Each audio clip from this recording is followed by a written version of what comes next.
So why do some guys get stuck at that 80% level where the girl's into him, but she's never really into him, right? She's never at that 100%, I'm in love with you, I want to be with you. Maybe you've been there where you've been with a woman, it's going well, but you can't get over that hump where she's obsessed with you, right? Where she's into you, where she's certain about you. That's what Chris and I are going to discuss in this video, is 3 ways to get over that hump and make her fall in love with you.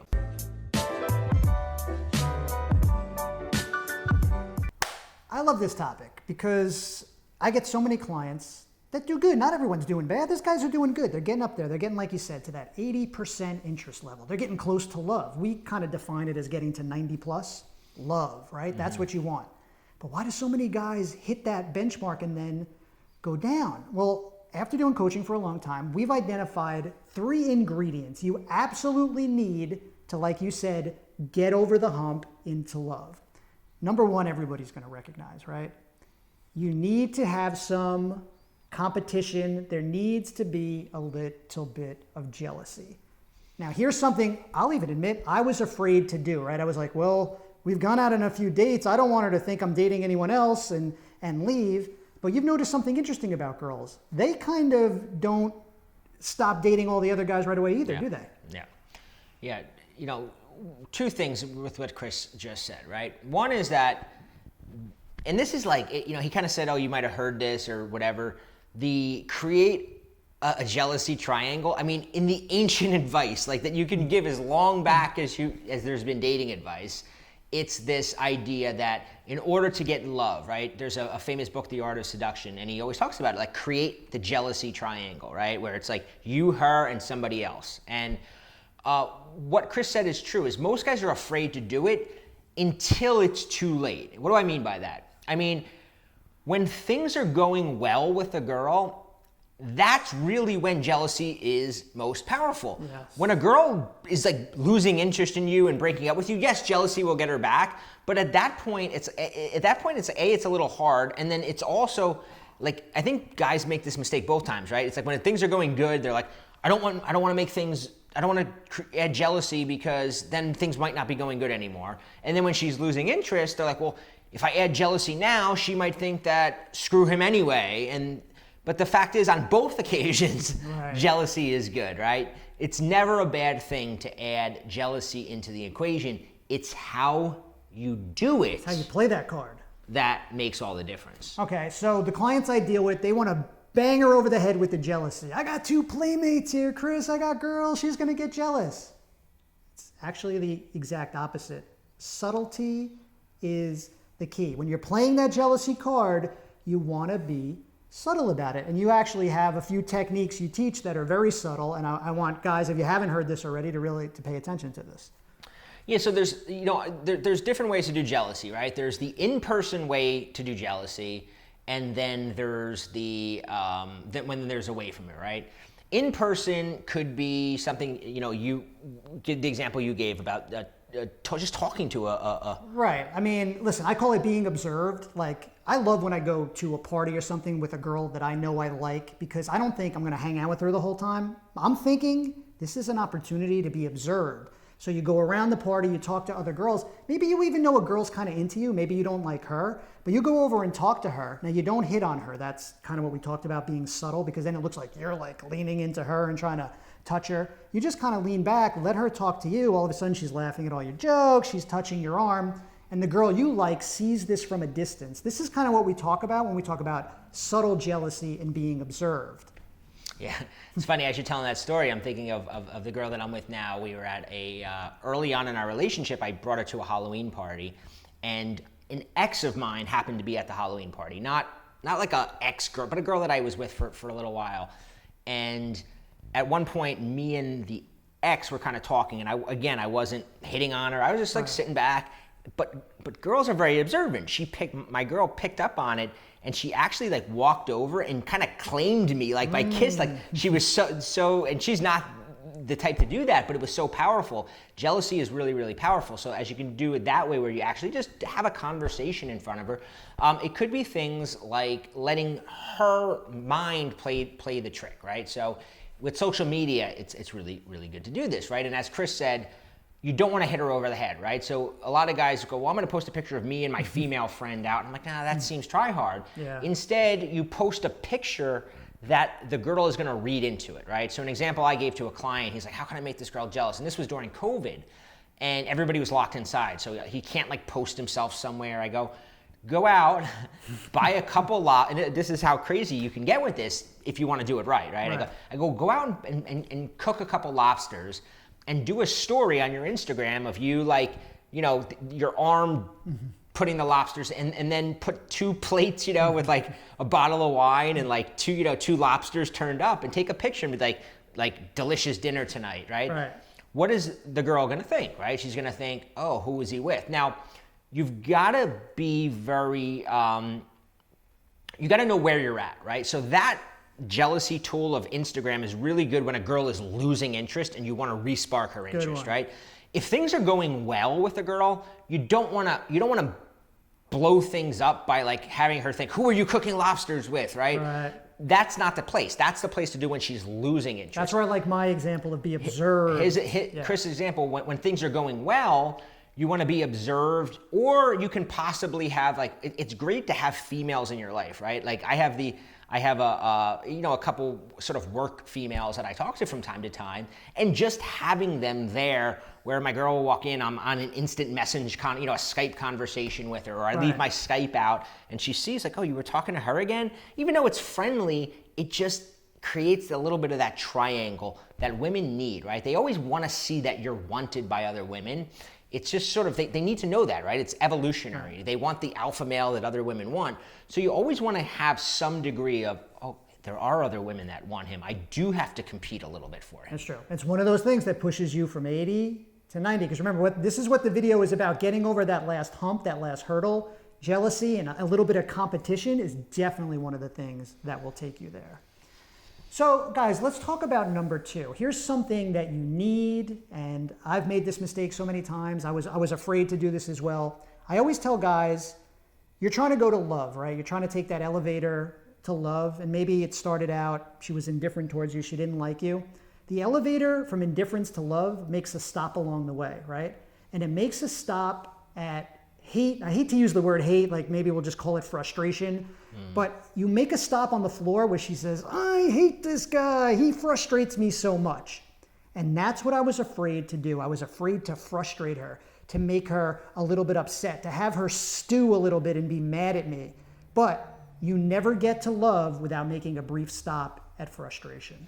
Yeah, whenever I'm working with a client, this is how I always like, guys are always scared, right? A lot of the advice that we tell clients is a little counterintuitive. We'll be going, we'll come up with a plan and we'll go, all right, this is what you have to do. And a lot of times the guy will go, but that'll get her so mad, or that'll, and I go, all right. And this is what I always say to him, and I'm going to say it to you to prove my point. If you have plans with a girl on a Friday night and you're all excited all week for those plans, right? And then 30 minutes before you're supposed to meet her, you get a text from her saying, hey, my friend just came in town tonight. I'm not going to be able to make it, right?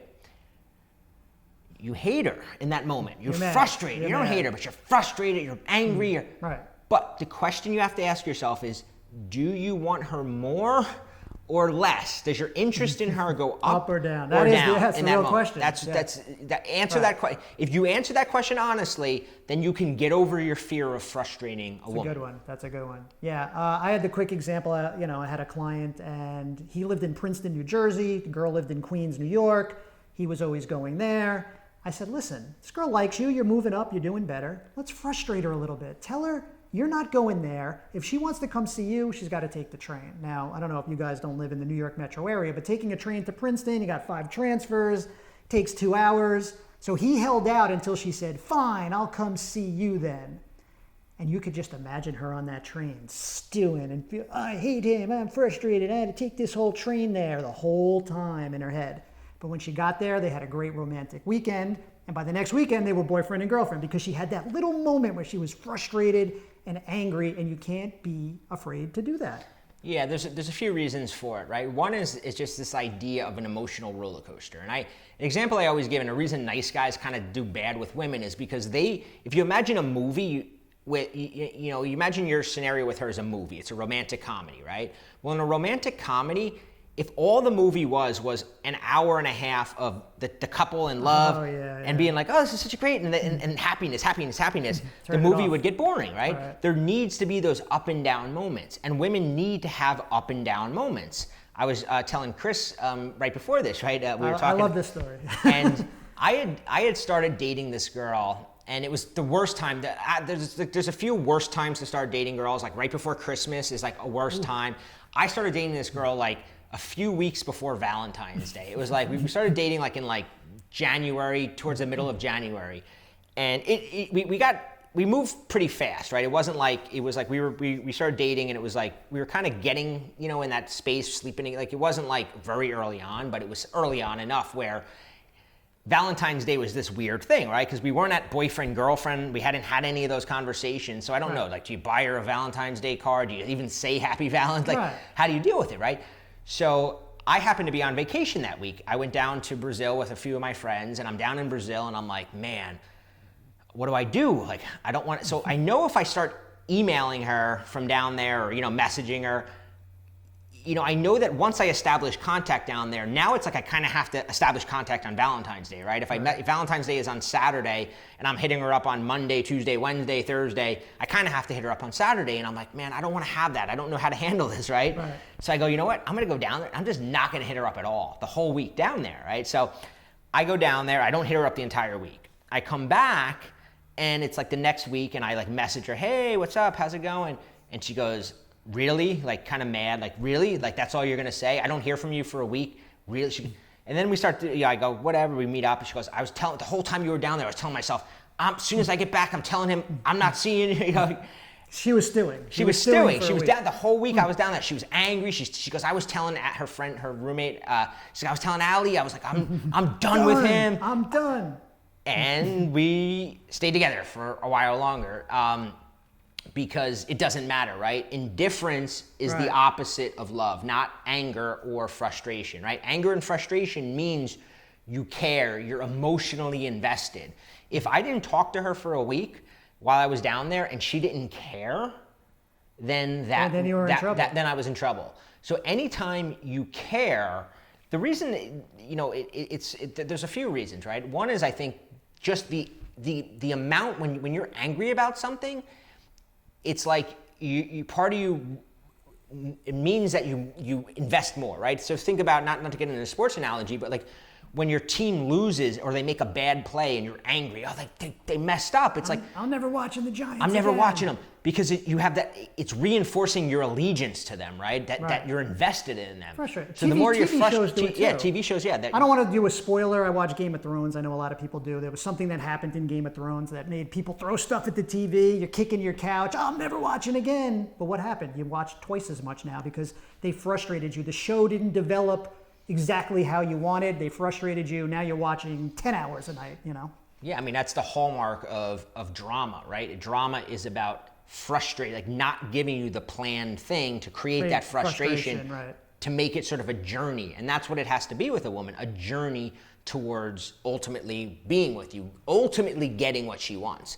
The problem is if you give her what she wants right away, she stops wanting it, and you never get to that 100% attraction. Just to drive the point home, when a girl's not done with you when she says, I'm done with him. You're still in the game. Here's what you should look out for that should scare you. When someone calmly goes, you know what, it's just been too much and I'm just totally done with him. That's it. When you hear that indifference, then you're out. But when you hear the anger and I'm done, girl, it's done, it's not done. It's only just begun. Yeah. So let's go on to number 3, because this is awesome. This kind of feeds into it, yeah. Yeah. So just a reminder, these are the things that when you get a girl really interested in you, get you over the hump, that last hurdle to love. If you don't do these things, you probably aren't going to the love zone, you know? So we've talked about competition. We've talked about frustration. I always say this. A girl can never truly love you unless you show her that you can walk away from her. You'll never truly own her heart unless she knows, you know what, I know this guy loves me, but if I do the wrong thing, he will leave. If I treat him bad, he will walk away. I think that's great. Hey, Chris, that's great. How do you show it? How do you show this girl that you'll walk away without being a fake, I call it like a fake tough guy where you're like, well, I will not put up with this. You will not do that. I'll leave at any moment. You slam the door. That's not showing her you have the willingness to walk away. You're losing your cool. The trick is you have to do it calmly. You have to calmly show her if she doesn't do the right things that you will walk. Hard to do. How do we do it? Yeah, part of it, right, and before we give some examples of sort of in the thick of it, part of it is being what we refer to as an autonomous man, right? The more autonomous you are, autonomous means self-governing, independent. You're on your own journey, right? You're going somewhere and you want her along with you, right? You like her, you enjoy her company. But if she says, hey, this isn't for me, it's not going to take you off your path, right? And when women meet a guy who's like that, that alone makes you, what I always say to clients, right? Because a lot of clients are dating, here's an example, right? Get wrapped up in her because she has somebody in her life more important to you. Oh, her always kid, will right? be more important, yeah. So she's naturally autonomous. You're never, you're always going to have that feeling like You're number she can walk away from me. Yeah. So she's doing that thing naturally, right? Because there's something in her life that is a priority. And for you, the more things in your life that are a priority, right? Your career that you're excited about, your passions that you're excited about, all of those things will show a woman preemptively, right? Chris is going to talk a little bit about post-emptively, right? But preemptively, that you're willing to walk away. Also, just something as simple as not trying so hard to impress her, not trying to seek her approval, kind of shows her hey, this guy he likes me, but he doesn't need me. If he's not afraid, if I say I love this band, and he's not afraid to go, yeah, I don't really like that band. Or if I say Paris is the place I really, really want to go to, he's not afraid to go, oh, it's okay, right? So that's because of preemptively showing her that. But then when we talk about what Chris was saying, well, how do you show it to her in the moment? So let's give some examples. I love real world examples. Let's just take it from a client, right? He was doing good with a girl, interest was going up, 60, 70, 80. He's almost there, right? They're hanging out, everything's perfect. It's a Friday night and he gets a text. Hey, last minute invite, I really need you to come to this wedding. Big extravagant event. This is 1 day's notice. This is Saturday night. It's Friday night. I told this guy, you can't go to this thing. You can't accept this invitation, right? Parents are going to be there, tuxedos, all this stuff. He legitimately did have plans. I told him to tell her, hey, look, real sorry, thanks for the invite, but I have plans that night. Ooh, she was not happy about that. She was mad. She was icy. She said, fine, well, whatever then. I guess it's not important to you. A week goes by, you don't hear anything from her. Ooh, now I'm really starting to worry. Chris, she's not contacting me. This is bad. I got to reach out. I got to apologize. I said, just hang tight. You didn't do anything wrong.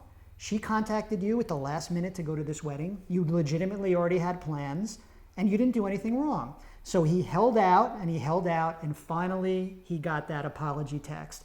I'm sorry, I was a little off, I was a little angry, I was a little stressed. BS. We know it's not that. It's that he called you on your behavior.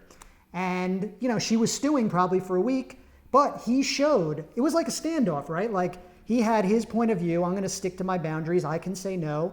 And she had hers, and in the end she said, you know what? He's right, I was wrong in this situation. But really, you proved you could walk away if things came down to it. Yeah.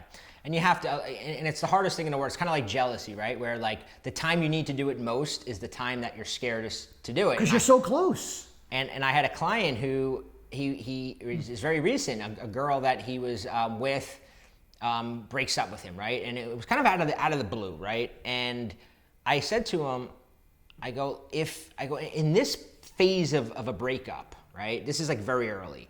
Generally, she's not sure, right? And unless she's got another guy in the picture and he goes, no, she doesn't have an, I go, she has another guy that changes it. But if there's not another guy, she's going to be uncertain if she made the right decision or not, right? I go, you have to demonstrate a willingness to walk away because it's sort of what Chris just said, it's the bluff. You've got to call her bluff. She's saying, hey, this is going a little fast. I think that we need some space. I think that I just kind of need some time on my own. At that point, I go, you have to say, hey, you know what? I was thinking the same thing. I was thinking the same thing. Things just, things kind of, whatever happened. Maybe we're not getting along. Maybe we're not as compatible as we thought, right? You throwing that out there is kind of like a breakup. You're not saying we're breaking up. When you throwing out there is like, oh, wow, this guy can walk away from the deal. Very important when they say they need space and time. Yeah, it's such a good point. That's where really when you have to show, I can walk away. You can't be angry, you can't be mad, you can't try to convince them to stay. I even say you can't even agree with them. Like, oh, I agree, we do need space. It's like, no, I was thinking the same thing. Yeah, you because then she's gonna. He was thinking it. He was thinking it too, this whole time, just like me. Yeah, so it's all about, and one of the things I put out a video a while ago, right, where I talked about this idea of like don't apologize or don't. And a lot of people go, how can you say don't apologize, Bobby? And I go, it's not about not apologizing if you're generally wrong, right? Like if you go out one night and you get drunk and you do something insulting, apologize. Be like, listen, Right. I'm really sorry, right? I'm talking about when you're not really sure if you did something wrong, like she's just kind of in a bad mood one day and you're going through your head going, oh my God, did I do something when I was drunk the other night? And all of a sudden you start saying, hey, if I said anything insulting the other day, and she's like, no, like I'm just having a bad, you're demonstrating that you're so scared of losing her because you're apologizing for things that she's not even worried about. Well, what does that tell her? It tells her you need her, right? You're not willing to walk away. Right. So you've got to always be demonstrating this willingness to walk away. And that's why I said, like, it's not about not apologizing. It's about not apologizing as a way to comfort or soothe her when you haven't done anything wrong. That's a good point. So guys, I mean, I get this all the time with coaching clients. They get so close, and it's interesting. When you get close, you get scareder and scareder, right? Because you're almost at the prize. You're almost there. A guy who has like 40% interest can throw caution to the wind. Hey, let's try jealousy. Hey, I'm going to do this. He's more loose, right? Because he's almost on his way out. I find when a guy gets really close to love and he's almost there, he tenses up and he gets scared to frustrate her, scared for there to be any competition, scared to walk away. These are the exact times that you actually have to do these things, and they get you over the hump into love. Yeah. So we both deal with this on a lot of clients, right? And a lot of clients either come to us after they've made some mistakes, which what we always say, what I always say, I think you probably have a similar thing, right? I always tell guys to go, especially when things were going well and then she kind of pulls away and they're like, can I salvage this? Right. And I go, if she's not obsessed with another guy already, it's always salvageable if she had interest to begin with. Right. Now, there's times where a woman is like totally in love, infatuated with some other guy. And in those points, it's like you kind of have to wait for that to run its course. It's just timing, right? Yeah, right? But in the other 80% of the time, where it's just a matter of like you made some mistakes, or you just didn't give her enough of what she needed to get to that 100%. In those situations, it's really easy for us to examine and go, okay, like here's what you did wrong. And I know you've been doing this a lot recently. Yeah. So I've been doing a lot of coaching, and listen, it's. Dating coaches before this might tell you, this is the impossible thing. You can't do this. You got to give up. What we've learned and what we've kind of built our careers on is this level. I call it like 40 to 49%. She needs her space. She needs time. You've noticed the interest dropping. From that point, it's what you do. Like you said, if she's not dating somebody else, you have to show her, because she's thinking, the reason she hedges her bets, really, because it really is a hedge, like, oh, I need space, I need time. She hasn't totally got rid of you yet, is because she's worried she may be making a mistake by doing that. What we show you to do is show her to think, you know what? I did make a mistake by leaving this guy. And then you get her back, and then you get her interest up. And that's really what my coaching is all about. That's really what I deal with in clients, because they come to me, like you said, interest has definitely dropped. It was up there and it got lowered. And that's what we do. We start from the bottom and get you up and up and up and get her interest back. Yeah, and it's not nearly as hard as you think. So what I'm going to do, because I know a lot of guys email me for coaching, and Chris is a guy that I always recommend that they talk to, because I send a lot of guys his way and they get phenomenal results. I'm going to put a link below, and it's just a video where Chris kind of, for those of you that are like, hey, what does coaching entail? What is it? What does it mean to even work with a coach? I have a video where I just kind of talk to Chris a little bit about his coaching process, and just take a look at it and see if you've been in that place. Because here's the deal, and I always say this, is like, well, what is it worth, right? If there's this girl and you really feel like, at the right thing, like with the right strategy, I know I could turn this around, like, why not work with somebody who has dealt with this hundreds or thousands of times over the and you see patterns, and you see patterns, then go, hey, I'm going to do this all on my own, right? There's no pride in saying I'm going to do this on my own and getting it wrong. So If you're interested at all, I'll leave a video below. It's just a video where Chris kind of explains a little bit more of his coaching process and what packages he offers. Because listen, in a lot of situations, it's not worth trial and error when you can have somebody look at what's Especially going on. when the margins are thin and you can't afford another mistake. I will say that. When you can't afford a mistake, you don't want even one more mistake. Yeah. So what also we like to do is leave a question below. Chris will be back here to shoot some new videos soon, and we'd love to have some questions of what would you like us to cover in future videos. If you like this video, hit like and also subscribe to the channel.